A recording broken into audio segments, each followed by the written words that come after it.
I want to show you footage of Donald Trump selling out the United States on camera for his own personal gain, while the American people are struggling, while consumer sentiment is down the drain because of rising prices, and meanwhile, Donald Trump is trying to turn the United States back into a pre-constitutional type like monarchy where he's the king and he's able to use transactions to benefit himself before the American people. That is not America first, as they like to say.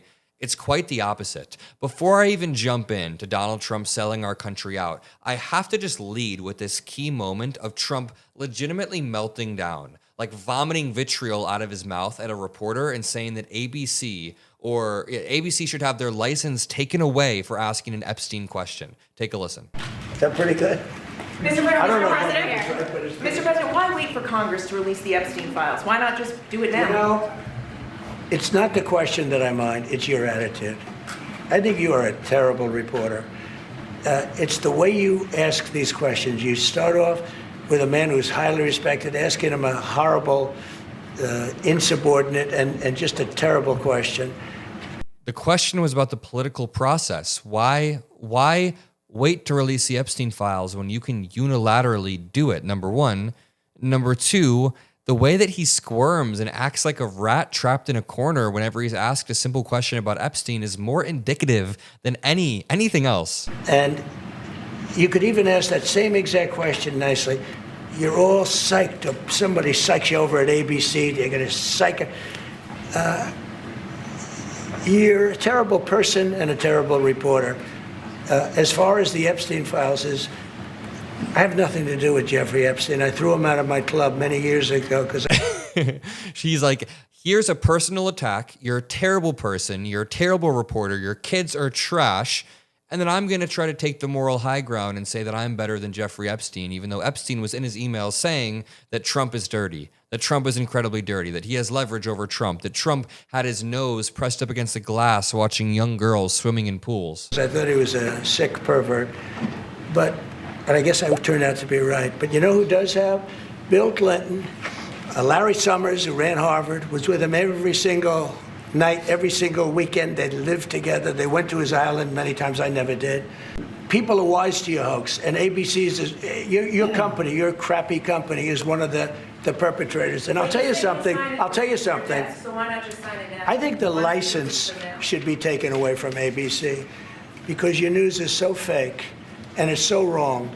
And we have a great commissioner, the chairman, who should look at that because I think. Do you see it now, MAGA? You have to see it now. The President of the United States is melting down in the Oval Office over the Epstein files. Not only is he launching personal attacks, not only is he attacking the company, but then he's invoking his FCC commissioner saying they are going to strip away the broadcast licensing for asking about Epstein.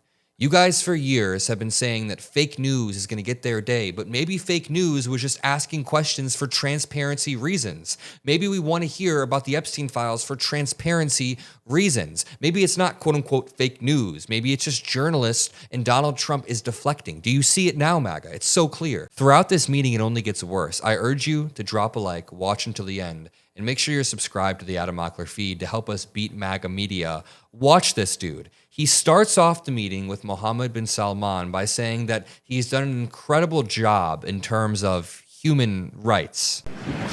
I'm very proud of the job he's done. What he's done is incredible in terms of human rights and everything else. And he's the crown prince, the future king, and I just want to pay my greatest respect to your father, the king, who is an amazing man. I met him early on. It's so batshit insane to say that Mohammed bin Salman or that Saudi Arabia is good on human rights. It's so insane that you almost think Trump is trolling or being ironic, but he's not. He's literally Michael Scott from The Office, lacking the self-awareness to know that. I mean, read this report. It says 2024 country reports on human rights practices. He's undermining his own State Department when he says this. The executive summary says there were no significant changes in the human rights situation during the year of 2024. Significant human rights issues included credible reports of arbitrary or unlawful killings, disappearances, torture, and cruel, inhuman, or degrading treatment or punishment, arbitrary arrest and detention, transnational repression against individuals in another country. Now that I'm reading some of these, Donald Trump supports all of this. Donald Trump supports the idea of immigrants being disappeared. Maybe not unlawful killings quite yet. I mean, Saudi Arabia is a few steps lower than the United States in terms of human rights abuses. That is just a fact. But Donald Trump is trying to normalize this type of stuff. Unjustified arrests or prosecution of journalists, censorship, restrictions of religious freedom, prohibiting independent trade unions. I mean, they are quite literally an authoritarian country, and Donald Trump starts it off by muddying the waters on that. Then, this clip basically begins the sequence of bribery that you can see. Donald Trump starts to say how MBS told him, "You inherited a mess. Joe Biden is the worst," basically just flattering Donald Trump. And we inherited a mess. You actually told me you thought the country was in big trouble. I mean, trust me. This is MBS flattering Donald Trump. Look at the way he's smiling. He knows. He's probably got this from Putin. Putin probably gave him. I'm going to use the exact word that you use. I refuse to say that you thought our country was dead a year and a half, 2 years ago. Putin said the same thing to him. So all of these world leaders are just coming to Trump and being like, your country was dead a year ago. They're obviously trying to court him. Trump then tries to get MBS to invest $1 trillion into the United States. Like, none of this even makes sense. He's throwing numbers out there, but the thing is, there are no enforcement mechanisms for any of these deals. If a country is going to invest in the United States, there needs to be some sort of long-term fleshed out deal so that there is continuity between administrations. Continuity between administrations ensures that the next administration is going to continue getting the investment and yielding whatever return there is in that industry, right? It's a long-term plan. It's normal. It's simple. But all we see is Donald Trump throwing out numbers. Remember, even Mark Zuckerberg leaned over and said, did I throw out the right number in the meeting? The biggest plants anywhere in the world. And I want to thank you because you've agreed to invest $600 billion into the United States. And because he's my friend, he might make it $1 trillion, but I'm going to have to work on him. But it's 600. We can count on 600 billion, but that number could go up a little bit higher. Yes, sir. I don't know. We'll see. But look at his face. He's like, I ain't giving $600 billion to the United States. If you want long-term investments and you want to prove that you're doing that, then you actually can, Trump. Like, long-term investments do happen from our allies, from other countries. South Korea had cut a deal with the United States for actual free trade barriers, long-term investment. This was a real thing that happened. Donald Trump then placed an insane amount of tariffs on South Korea and negotiated them back down to zero and claimed it was a victory. I'm not even joking. And then MBS, Mohammed bin Salman, in almost a coordinated way, says, you know what? We're going to increase that $600 billion to $1 trillion. This is not how it works. You don't just increase by $400 billion. 9 decades, and we've been working together for a long time, but today it's a very important time in our history because there is also a lot of things that we're working on in the future. We believe in the future of the United States of America. We believe in what you're doing, Mr. President, really creating a lot of good things and good foundation to create more economic growth, more business in America.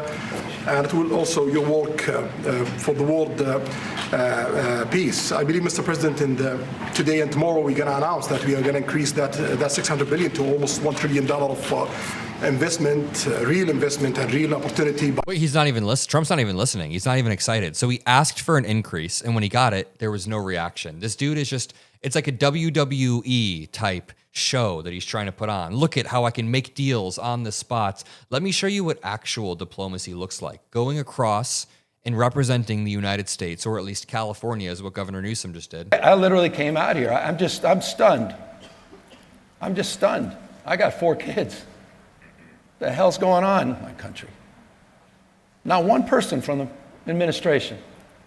Just to show any respect to any of you, forget politics.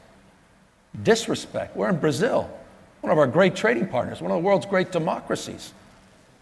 I mean, hell, home to you need rare earth mineral. This is the country we should be engaging in. Instead, middle finger with 50% tariffs.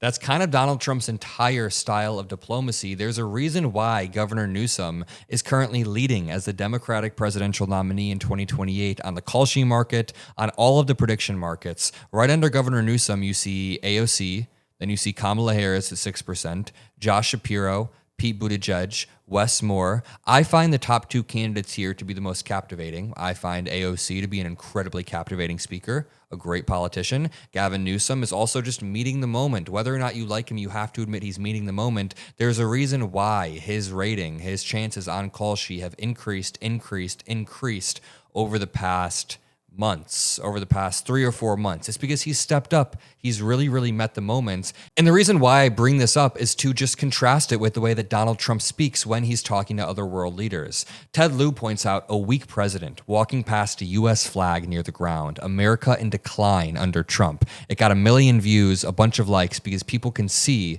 that the American flag on the ground in a weak president signifies what's going on. Here's Marjorie Taylor Greene calling Donald Trump a traitor, and the transactional nature of Donald Trump has led to him being a traitor. Not only his narcissism, his corruption, but I always boil it down to him looking at other countries and thinking, you know, I can probably use the presidency to monetize my name and get a Trump golf course in Qatar, a $400 million jet, and I bet I can give them something in return. I was called a traitor by a man that I fought for 6 years for. And I gave him my loyalty for free. I won my first election without his endorsement, beating 8 men in a primary. And I've never owed him anything, but I fought for him for the policies and for America first. And he called me a traitor for standing with these women and refusing to take my name off the discharge petition. Let me tell you what a traitor is. A traitor is an American that serves foreign countries and themselves.